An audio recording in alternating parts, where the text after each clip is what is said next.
लेकिन आपने विदेशों की बात की, वहीं से कई विदेश अगर देशों की बात की जाए, यूएन की बात की जाए, तो उन्होंने कमेंट किया है भारत के ऊपर, जो अभी तक हाल में पॉलिटिकल डेवलपमेंट्स हुए हैं अरविंद केजरीवाल को लेकर, उस पर आप क्या कहेंगे? देखिए, मुझे ऐसा लगता है कि ये जो कार्रवाई हुई है इसका पॉलिटिकलाइजेशन करना उचित नहीं है। ये अपने अपने मेरिट पर एजेंसी स्वायत्त है, वो अपना काम करती है, कानून अपना काम करती है, और वो अगर गलत कार्रवाई हुई तो वो कोर्ट में जाके उनको न्याय मिल सकता है।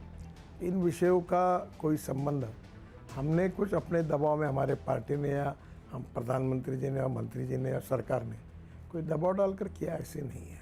इसलिए मुझे लगता है ये सब चर्चा है गलतफहमी के कारण हो सकती है। अगर वस्तु समझेंगे तो उनके मन में अगर कोई गलतफहमी होगी तो निकल जाएगी। लेकिन उन्होंने ये भी कहा है, आपने कोर्ट का जिक्र किया, अरविंद केजरीवाल ने कोर्ट में बहुत गंभीर आरोप लगाया। उन्होंने कहा अरविंदो फार्मा जो है, उस कंपनी के डायरेक्टर का नाम लिया। उन्होंने कहा कि कथित शराब घोटाले में कंपनी के डायरेक्टर गिरफ्तार हुए, फिर उन्होंने इलेक्ट्रल बॉन्ड के जरिए बीजेपी को 52 करोड़ रुपए दिए, और फिर उन्होंने अप्रूवर बनाया गया, और उसी के आधार पर ईडी ने उनके खिलाफ कार्रवाई की, केजरीवाल के खिलाफ। देखिए, इन सब बातों का जो है कोर्ट में इसका इंक्वायरी हो रही है। लेटेस्ट कोर्ट हमारे इंडिपेंडेंट इम्पार्शियल फेयर है, और कोर्ट का मैटर सब जुडिस होने के बाद उसके ऊपर कुछ बोलना उचित नहीं है। इससे एक सवाल और पूछूंगा। विपक्ष ये कहता है कि 25 से ज़्यादा ऐसी कंपनियां हैं जिन पर सरकारी जांच एजेंसियों की कार्रवाई हुई, उन्होंने इलेक्ट्रल बॉन्ड दिए और कार्रवाई ठंडी पड़ गई। ये गलत है। देखो, कहीं ना कहीं जो इनकम टैक्स और ये बड़े बड़े कंपनियों के साथ होता है, और यही कंपनियों ने इलेक्ट्रल बॉन्ड में भाजपा को अगर पैसे दिए तो बाकी पार्टियों को भी दिए। तो ये तो कोई किसी काम का इसके साथ संबंध नहीं है, ऐसा जोड़ना उचित नहीं होगा। लेकिन क्या ये मैसेजिंग नहीं जा रही है कि जो जांच एजेंसियां हैं वो दबाव में काम कर रही हैं, वो पॉलिटिकल प्रेशर के अंडर काम कर रही हैं? नहीं, हमारा कोई पॉलिटिकल प्रेशर नहीं, ये सब गलत बात है, बेबुनियाद है। और इसमें कानून अपना काम करता है, एजेंसी अपना काम कर रही है, कोर्ट में केसेस है, उचित बातों के बारे में कोर्ट इसके बारे में उचित निर्णय करेगा। बीजेपी प्रफुल्ल पटेल पर आरोप लगाती थी कि एयर इंडिया और इंडियन एयरलाइंस के विलय में करोड़ों की हेराफेरी हुई। ईडी 2019 में एक बिचौलिए को भी कोर्ट में पेश कर चुके हैं, लेकिन प्रफुल्ल पटेल एनडीए में शामिल हुए और 8 महीने बाद बरी हो गए।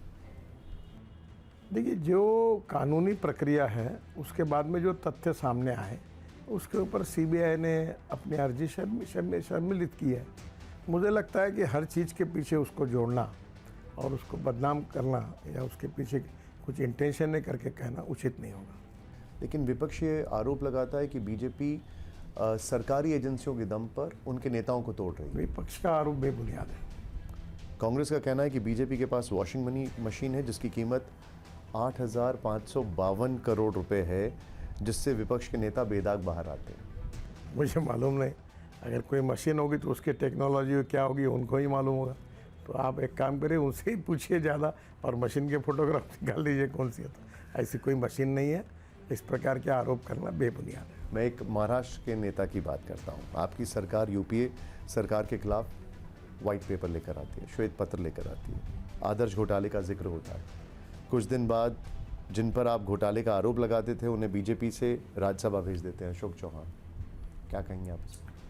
देखिए, पार्टी हमारी मास पार्टी है, अलग अलग लोग आते हैं जाते हैं, कभी कभी राजनीति में आरोप लगते हैं, इंक्वायरियाँ होती है। अब तो इसके पहले भी जब से हमारी 47 के बाद में इतिहास में अनेक दाखले ऐसे हैं, और मुझे ऐसा लगता है कि इन सबको एक दूसरे को जोड़कर हमारे पार्टी को और सरकार को बदनाम करना उचित नहीं होगा। लेकिन क्या नितिन गडकरी जी, अशोक चौहान, अजीत पवार, प्रफुल्ल पटेल जैसे नेताओं को ईमानदार मानते हैं? नहीं, हम किसको ईमानदार और बेईमान बोलने का सवाल ही नहीं उठता। राजनीति में पार्टी में लोग आते हैं जाते रहते हैं, एक नैसर्गिक प्रक्रिया होती है, उसी का वो पार्ट होता है।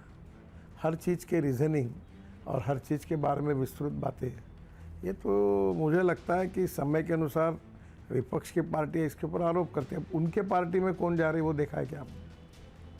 अगर वो जो लोग जाते हैं उनके ऊपर भी आरोप होते हैं जो उनके यहाँ जाते हैं। तो ये क्या है कि ओवरऑल राजनीति इस प्रकार का मोड़ लेती है, उसमें सभी पार्टियों में कुछ आते हैं जाते हैं, इधर से लोग जाते हैं, ये प्रक्रिया चलती रहती है। इसको पॉलिटिकल मोटिवेशन के आधार पर एक दूसरे के प्रति इस प्रकार का फीलिंग तैयार करके बदनाम करना, ये बहुत दिनों से चलता आ रहा है, ये उचित नहीं है। लेकिन क्योंकि हमने बात महाराष्ट्र की है, गडकरी जी, हमने एक ओपिनियन पोल भी दिखाया था कुछ दिन पहले, उसमें आ रहा है कि ऐसे इंडिकेशंस हैं कि शिवसेना उद्धव गुट के पास सिंपैथी है।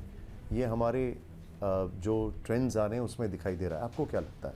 नहीं, मुझे लगता है पिछले बार जो रिकॉर्ड था हमारा, उतनी सीटें, उससे ज़्यादा सीटें हमको मिलेगी। अब ट्रिपल इंजन लग गया है और निश्चित रूप से हम बहुत अच्छे मार्जिन से जीतेंगे, यही मेरा विश्वास है।